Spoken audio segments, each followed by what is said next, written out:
Hola, buenos dias. Welcome to race day here at the Ricardo Tormo circuit in Valencia in eastern Spain for not only rounds 5 and 6 of the TCR International Series, but the start of the series European leg. 4 race meetings in the next 5 weekends.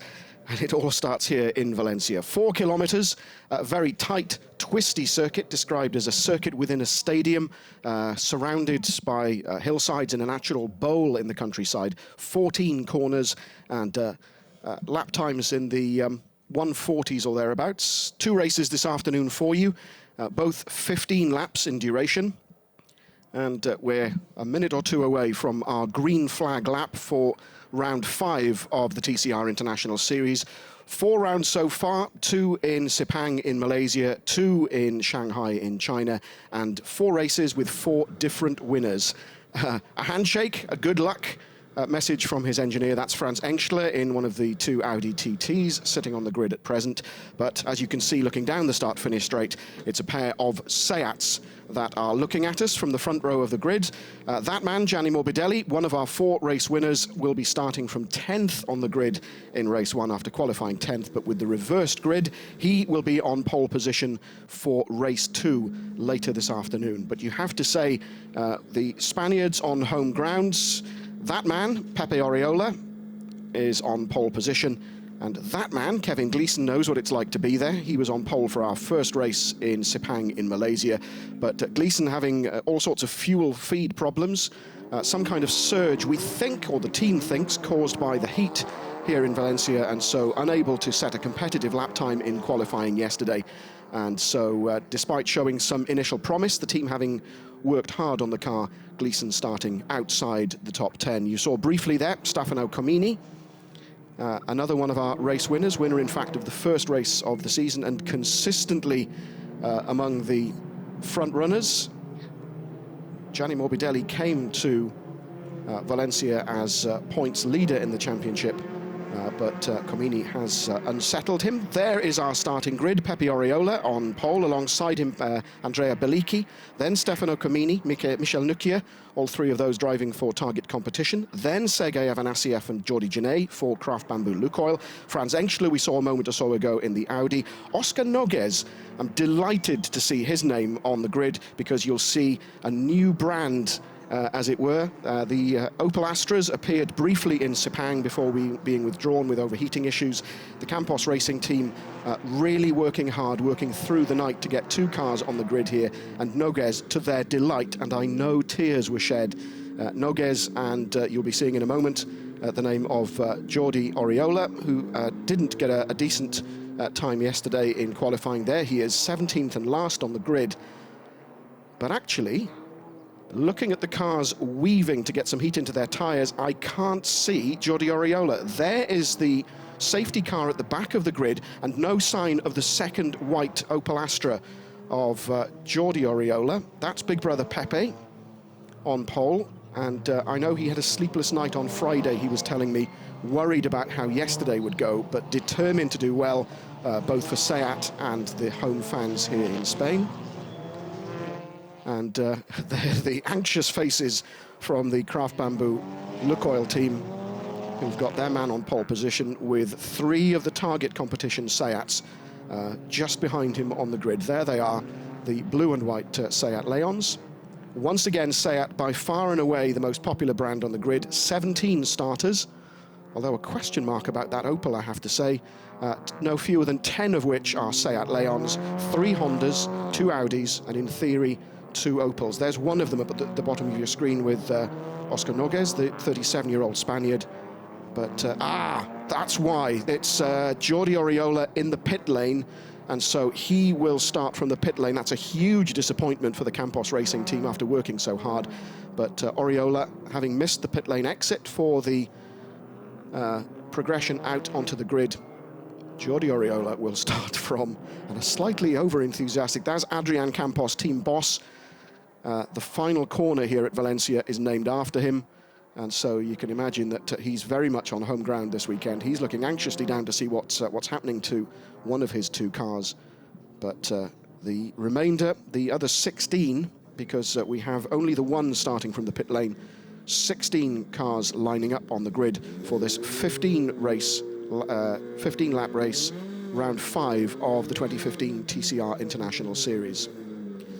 And because both Sepang and Shanghai were run Asian time in very early morning European time, it may well be that you're joining us for the very first time. You are very welcome. This is Mark James in the commentary box, and I'll be taking you through both of today's races. As Lorenzo Valia it is then who'll be lining up 16th and last on the grid, but we see there the bottom right of your screen, Pepe Oriola, the 3 target competition cars. Then it's Oriola's 2 teammates, Avanasieff and Jordi Genet, as we just get into place with Gianni Morbidelli.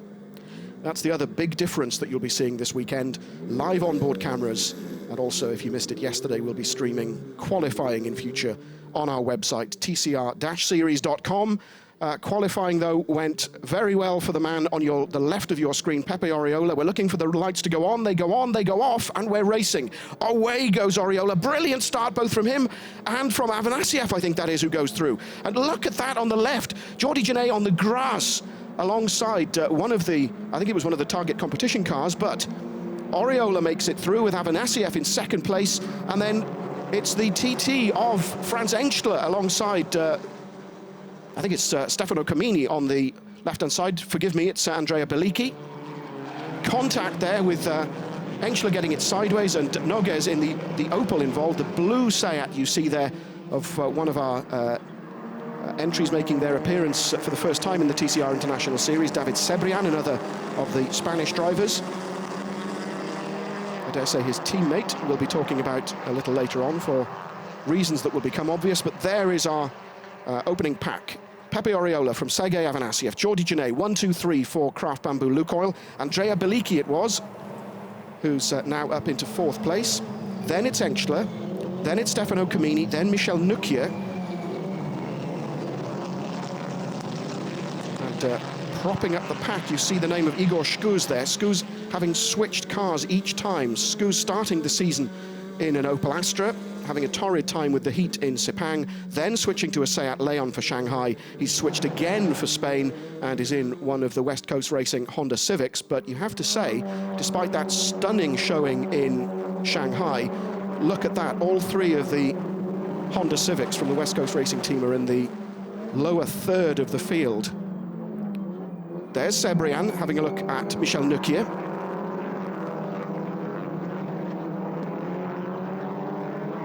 And there you briefly saw his teammate, Lucille Cipriano, the first female driver in the TCR International Series, competitor in the Seat Leon Euro Cup, so she's used to the car. Hopefully we'll see her later on. 1, 2, 3 then for Craft Bamboo Lukoil. Michel Nukia 7th, David Cebrian 8th, Franz Engstler having dropped to 9th. That must have been his teammate Mikhail Grachev we saw earlier. Oscar Noguez 10th. But I think, to be honest, there is Noguez in the white Opel Astra. I think, to be honest, the Craft Bamboo, the Campos Racing team will be pleased just to have him on the circuit, because they've already completed more laps than they did in Sepang, and they were anxious to get the cars back to Europe to see what the problems were, and it seemed things like switching. They were keeping a road car ECU, the electronic brain of the car. Switching that to a race ECU made all the difference, and they're learning with every lap that car does. Up goes the inside. That is Stefano Camini making a move on Mikhail Grachev. Yes, there's Grachev in between the 2 target competition cars. There's Gianni Morbidelli, and there are the 2 other Hondas of Kevin Gleason and Igor Skuz. But Skuz already dropping back. This is a scrap already developing for 6th place. There it is. A 4-way scrap, and that's Bas Schouten, another one of the drivers making their debut in the TCR competition. Bas Schouten from Holland, driving slightly confusingly for the Bas Schouten racing team. Bas Schouten, 20-year-old, very enthusiastic, very happy to be here, and obviously with one eye on the TCR Benelux series, one of the national series that confirmed their program a few weeks ago. But the team and Bas Schouten here. Whoa, one of the target cars just getting slightly sideways there. That, I think, was Stefano Camini. There you saw Oscar Noguez in 10th, Gianni Morbidelli out of the points at the moment in 11th place, and that's, whoa, side by side again. That's that would be the place swapping over. That would be Mikhail Grachev coming back at Stefano Comini. And Skuz just behind Kevin Gleeson at the back of the field. 1, 2, 3, 4, 5 Mikhail Grachev having retaken the place. Then the two target cars of Comini and Michel Nukier. We're on board with Kevin Gleeson at the back of the field, looking that scrap at ahead of him. 3 Seats virtually line abreast, and ooh, no, thought there was going to be contact there. This is the tight, twisty infield here at Valencia. Used very much for bike racing, and a complete change to the very wide tracks with which we started the year.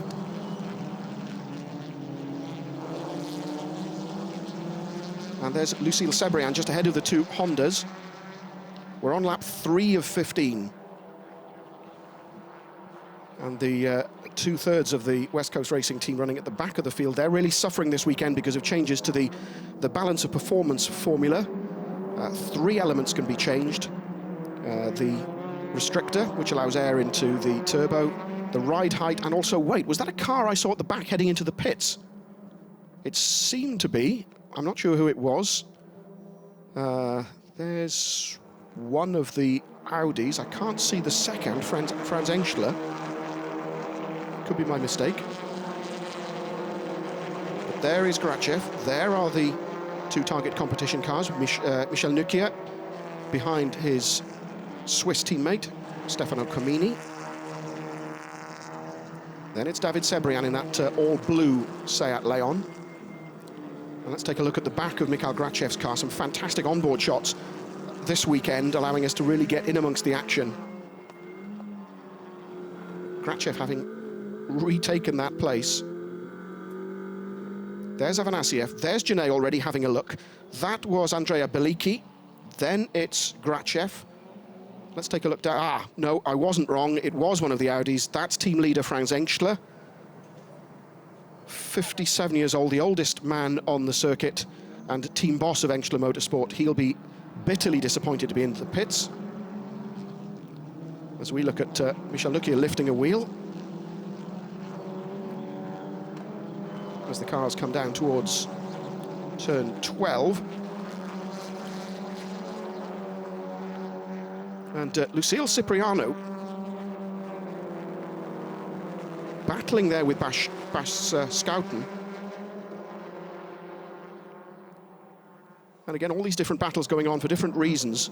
I suspect Oscar Noguez, who's still hanging on to 10th place, so still in the points at the moment, will be more than happy just to get round, just to reward the team with a finish, and they can build on that. Grachev still ahead of, and Engstler out of the car, so that, I suspect, would be the end of his race as we look at the top 6. Grachev still ahead of Comini. There they are, with Michel Nukier behind. Holding off David Sebrian. There he is. Gianni Morbidelli still 9th. Remember, he starts from pole in race 2, ahead of Lorenzo Valia now, who's got ahead of Oscar Noguez. And so Noguez disappointed with losing the points place. But again, as I say, just putting mileage on the car, just putting experience the way of the team, and they can work out exactly what's happened. Let's take a look at the start again. Brilliant start from Pepe Oriola. Not such a good start for the 3 target competition cars, but look at Jordi Janae on the left there, taking to the grass to get round. I'm guessing it must be Nukier. A little bump there. Let's see if we can take a look at this. Would this be from, this would be from Janae's car? Indeed it would be. There's Nukier on the, a little nudge. Jordi just says, here I am, I'm coming through. You look up ahead to see Mikhail Grachev. No, of course, that's Franz Engstler. We're right at the start of the race. Engstler making contact. And we'll take a look ahead from Gianni Morbidelli, 10th on the grid. You see Bas Schouten's car there on the right, and then you can see a great view of that little ding-dong battle on the left with Janae just nudged onto the grass by Nukier, but still making it stick. There is Grachev. And a little bump there from Bas Schouten, but all cleanly through that first corner. Right, back live then. This is at the end of lap 5. Our race leader, Pepe Oriola already opening up a gap from Sergei Afanasiev, who's battling with Jordi Jannet, who's battling with Andrea Beliki. Looking back down towards the tail of the field. There is Bas Schouten. Igor Shkuz behind him. Kevin Gleeson, having made up a place, I think, over Oscar Noguez, who's dropping back, so possibly the Astra having a problem. I know the team worked long into the night a few nights ago to sort out a problem they had. Had a small turbo fire during the testing session on Friday, which was a bit of a scare, but all sorted now. Clearly the car, one of the two Opel Astras, is well enough to be circulating in a reasonable position, even if he's dropped out of the points. There are the three Craft Bamboo Lukoil cars running 1, 2 and 3. Jordi Jannet kicking himself after a mistake in the second stage of qualifying yesterday, which denied him any chance of pole. But it is a Spaniard on pole position and running away with the race, it would seem, Pepe Oriola. Sergei Afanasiev, it's Jordi Jannet taking a look up the inside of his teammate, but no. That's turn 12, the long left-hander at turn 13, which is where we are now, and then the tight turn 14, named after Adrian Campos, boss of the Campos racing team. That's where we are now, and up the long start-finish straight, past the pits at the end of lap 6. The lap counter changes, so very nearly halfway through this 15-lap race. There's Afanasiev, there's Jannet, not quite close enough to make a move, I suspect, but putting pressure on his teammate. And everybody talking yesterday about, and what's this? This is Cipriano making a move on Oscar Noguez. The slightest of contact between the two, but not enough for the position to change hands. Talk yesterday of tyres, and depending on how cleanly, how smoothly you drive, or conversely, how much you're having to defend, may well affect things in the final couple of laps of this race. And Afanasiev, I suspect, having to defend a bit more aggressively than Jordi Jannet is driving, so it may well be that the final few laps of this race will see tyres and their degradation come into their own. The gap, though, still reasonably wide between the two. This is once again, can she go through? That's Lucille Cipriano. No, having a look at the inside of Oscar Noguez, but no, not making it stick. So we're back with the battle between second, third and fourth. Oriola off on his own, it would seem. Then there's Afanasiev second, Jordi Jannet third. And the gap shrinking. Initially opened up from, what, 13 hundredths of a second, opening up to 26 hundredths, and now dropping right back. But you have to say, any mistake from either of those two of the Lukoil Craft Bamboo cars, and Andrea Beliki in fourth place is playing the waiting game.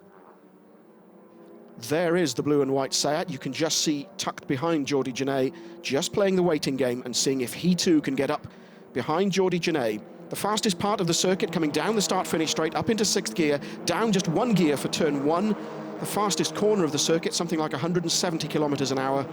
And then up into turn two, the left-hander, which gets us into the, whoa, and the blue Seat Leon of David Cebrian going very wide at turn one. There's Gianni Morbidelli, and the success ballast really penalising the Hondas. Not only does Gianni Morbidelli have the maximum 30 kilos of success ballast, as opposed to 20 kilos for Andrea Beliki and 10 for Stefano Comini, but the team also penalised before the weekend 35 extra kilos for the fact that they're using a race gearbox, as opposed to the more production-derived gearboxes in the other cars, and also the ride heights of all the other brands having been reduced by 10 millimeters, but Honda stay at 70. So that's clearly penalising them this weekend as they're running in the unaccustomed positions that they are. Remember that 1, 2, 3 in Shanghai, what, 3 weeks ago? So this is the scrap then for fifth.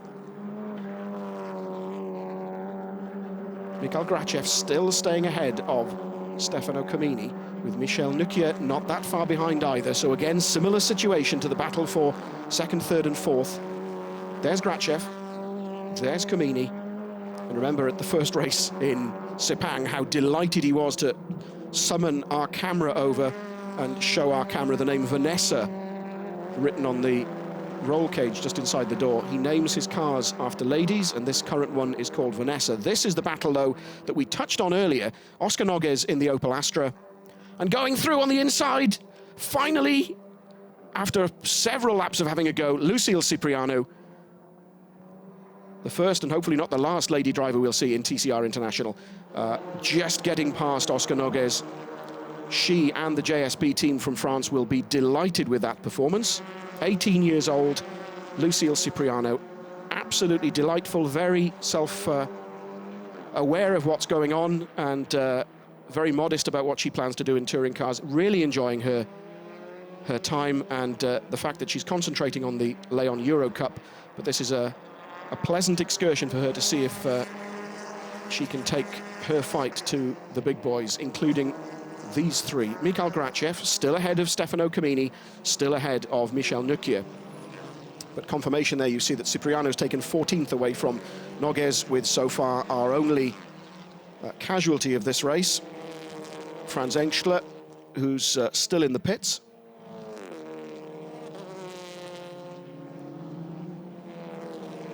So Grachev holding his nerve ahead of the two target competition cars, Camini and Nukier. Nukier not carrying any success ballast, but suffering a little possibly from not having the same chances of testing the target competition Leon. Nukier having competed at World Championship level, we were expecting great things of the Danish driver. That's not come to pass so far, but I do wonder if his confidence will grow, and we will see great things from Nukier as the season goes on. So second, third, fourth, not having changed. Grachev still ahead of Camini for fifth and sixth, with Nukier playing the waiting game. We're 2/3 of the way through the race.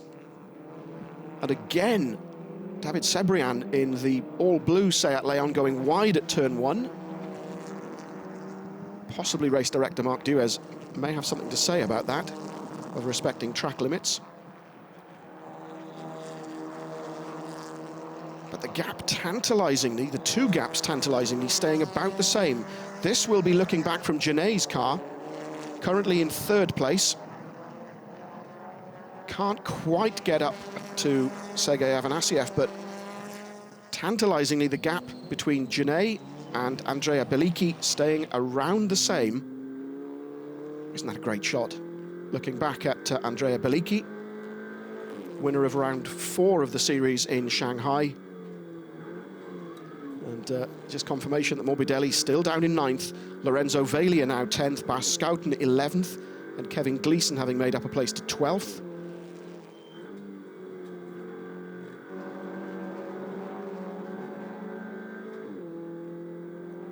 And Engstler having retired, so the leaderboard is now telling us. Igor Shkuz 13th, and keeping ahead of Lucille Cipriano.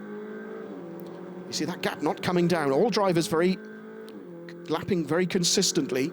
So the gap between Afanasiev and Janet and Bellicchi staying around the same. But we're possibly getting into that stage where tyres may come into the equation. Grachev still holding off Stefano Camini. And there is Michel Nukier in the background. Pepe Oriola then from Afanasiev, Janet, Bellicchi, Grachev, Camini, Nukier, David Sebrian, Gianni Morbidelli and Lorenzo Vaglia are top 10.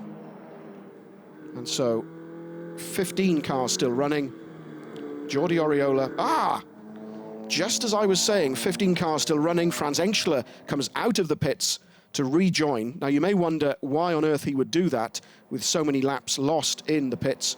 But again, at this stage of the car's development, every lap is a bonus. Every chance to put mileage on the car gives the driver more experience and gives the team more knowledge of what's going on with the car.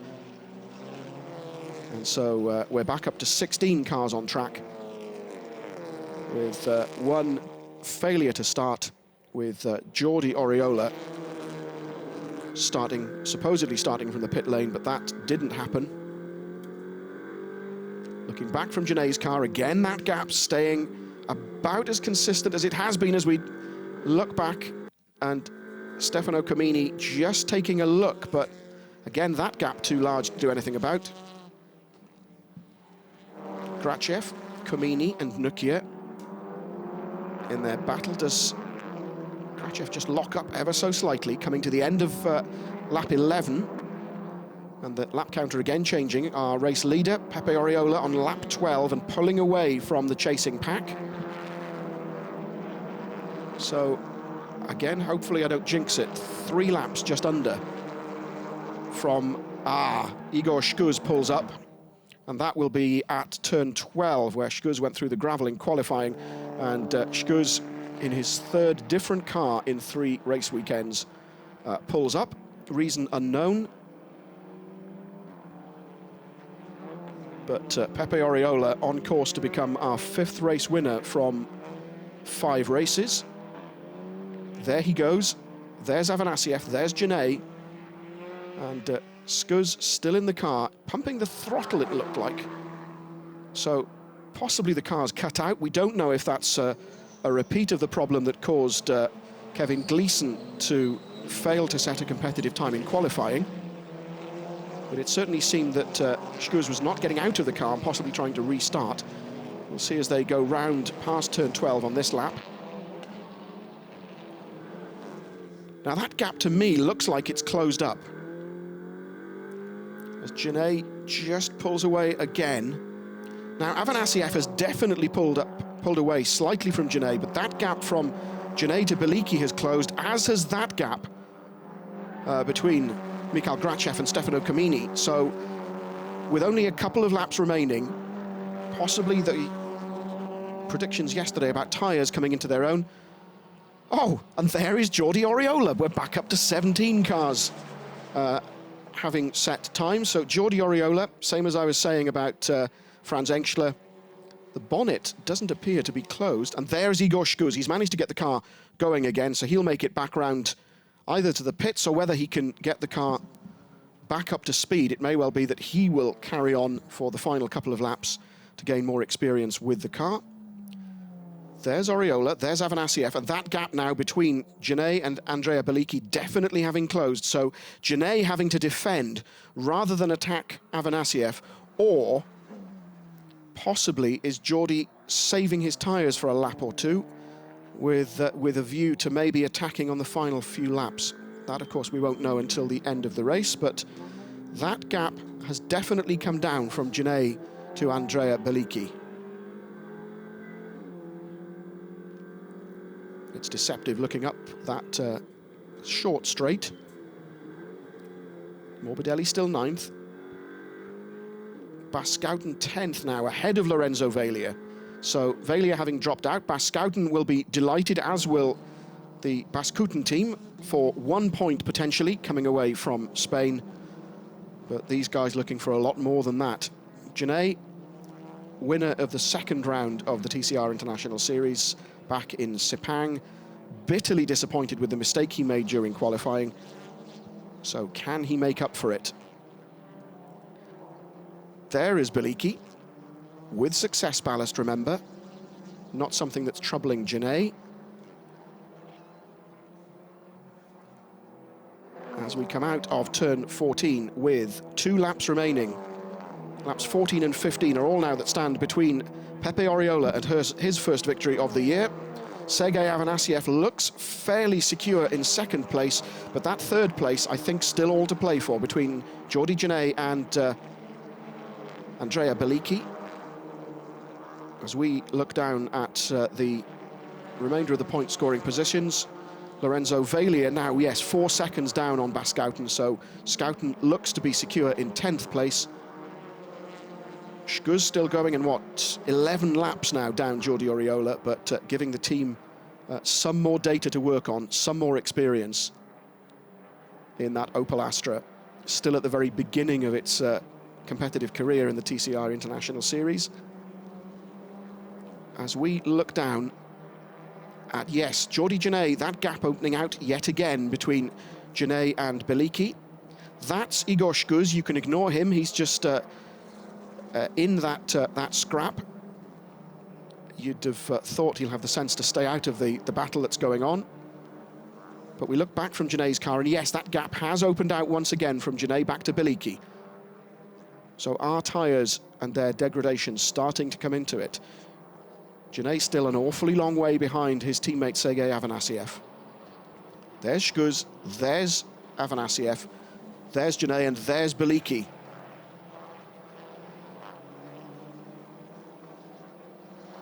So Sayat's, as we thought, dominating the Spanish rounds of the TCR International Series so far. There's our race leader who starts his final lap, Pepe Oriola.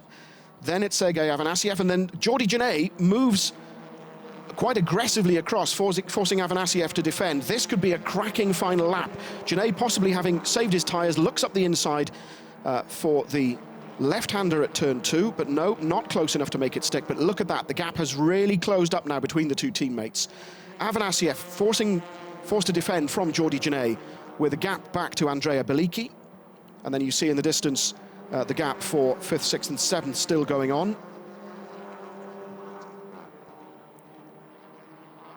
But Janay determined to do better than that 3rd place. Has a look, with Shkuz sensibly keeping out of things. Janay moving right up. We look up the track towards Avanasyev's car from Janay. That gap has closed right down. They're around halfway through the final lap. Can Janay do it? Can he make a move on Sergei Afanasyev? Or will the Russian driver hold on? And of course, if anything should happen, contact, then Andrea Biliki in the perfect place to capitalize. Janay lifts a wheel, as does Afanasyev, coming around turn 11 up to 12. Only a few more corners left for Janay to do anything about it. Has he left it too late? There's Afanasyev, there's Janay, and yes, the gap does appear to be too great as they go round the left-hander onto the start-finish straight for the final time, and there is the checkered flag awaiting Pepe Oriola, who flashes his lights in delight, as does Sergei Afanasyev. He's done enough to hold off Jordi Janay. There should be the confirmation. Indeed it is. Afanasyev finishes 2nd, Janay 3rd, Andrea Biliki 4th, Mikhail Grachev 5th, Stefano Camini 6th, Michel Nukier, it should be, indeed it is, who finishes 7th, ahead of Gianni Morbidelli, who's made up a place, as does Baskouten, 9th, 2 points for him, a point for Lorenzo Valia in the Engstler Motorsports Seat Leon. Then Kevin Gleeson, disappointed with his weekend so far. Then Lucille Cipriano, 12th, unfortunately no points, but a promising debut for her. And then at the back of the field, the 3 cars that had problems, but no such problems. A podium lockout for the Kraft Bamboo Lukoil team. Congratulations for Nick Pitson, engineer, and Pepe Oriola. That smile you can see even inside his race helmet. Our 5th winner from 5 races, just wiping, was that a tear or was that sweat inside the helmet? He will be hugely relieved, and this will be an extremely popular victory. Spanish driver, Spanish car, Spanish round of the TCR International Series. Congratulations to Pepe Oriola, and also you have to say congratulations to his teammates, Sergei Afanasyev and Jordi Janay, for giving us such a thrilling final lap, and extremely well driven to the 3 of them. I've used the word gentlemanly a couple of times in the past, and again, that seems to be the way here, even though it's a much tighter circuit than the 2 much wider Formula 1 tracks that on which we began the year. No major contacts. It's all been fairly kind of rough and tumble, but no major problems. No big collisions, but of course there is the small matter of another 15-lap race with a relatively short repair time between them to come. As Pepe Oriola drives sedately around, you briefly saw there on the left of your shot, just there, Oscar Noguez in the Opel Astra. And I dare say there'll be a bit of a debrief in the Oriola family, with Pepe saying, "So what happened, younger brother?" Jordi having to start from the pits, failing to do so, but eventually getting out and at least finishing the race for the Campos Racing team. So that makes life very interesting in terms of points. We'll take a look at that situation later on. But Pepe Oriola takes the maximum for both pole position, the 5-point bonus, and the 25 points for victory in round 5 of the TCR International Series. The family, I think, are all here. His dad, also called Pepe, was absolutely delighted last night, leaping up and down. And if you saw the videos that are on the TCR series Facebook or Twitter pages, you'll have seen Pepe pretending to drink from a large cardboard Pommery champagne bottle. He won the Pommery Sparkling Performance Award for pole position, and he now converts that into a lights to flag win. Off comes the steering wheel, hangs it up conveniently just in front of the camera, and out he comes. Yes, well done, Pepe. Congratulations to you. Congratulations to the Craft Bamboo Lukoil team. There's confirmation. Winner of round 5 of the TCR International Series 2015, Pepe Oriola, being congratulated by Jordi Genet. Richard Coleman there in the background, team boss of the Craft Bamboo team. The engineers, there's Nick Clipson. Well done, mate. Thank you for delivering such a good car. There's Pepe Oriola Senior. I knew he wouldn't be far away. There is Jordi, younger brother. Well done. Lots of hugs and kisses. Let's see if we can catch up with the man himself. Off comes the helmet. And there is Sergei Afanasiev. There are the 3 cars, the red and white Seat Leons of the Craft Bamboo Lukoil team. 1, 2, 3 for them, emulating the podium lockout that we saw in Shanghai with the 3 West Coast Racing Hondas. But the perfect start to the weekend for Seat on its home ground. Quickest in just about every session apart from the first test session on Friday. Fastest in free practice 1, free practice 2, and qualifying. And now winner of Pepe race 1. Oriola, your first victory of the season in your home racetrack. Good result for you. Yeah, really good. I had a really good start, especially it was a bit tough because I didn't see the 5-second panel because I was so close to the tower. And I had a good start. I tried to push at the beginning a little bit and then managed to have the same gap, especially with the tires were going a little bit down. My brakes too, it's too hot and I have some problems in my brakes, but I didn't have to fight with anyone, so just control my teammates behind. So really good race, really happy to win here. I want to say thanks to all the sponsors, Seat, and my dad especially. Thanks to Dad. There then confirmation of the results of round 5. Pepe Oriola winning from Sergei Afanasiev, Jordi Genet, Andrea Bellicchi, Mikhail Grachev, Stefano Comini, Michel Nuccia, Gianni Morbidelli getting 8th. Bas Schouten 2 points on his debut, and Lorenzo Valia rounding off the top 10 point-scoring positions. Kevin Gleeson 11th, he'll be disappointed with that. Lucille Cipriano 12th, Oscar Nogues 13th, David Sebrian 14th, and then Igor Shguz, Franz Engstler and Jordi Oriola, all of course having their various problems during the race.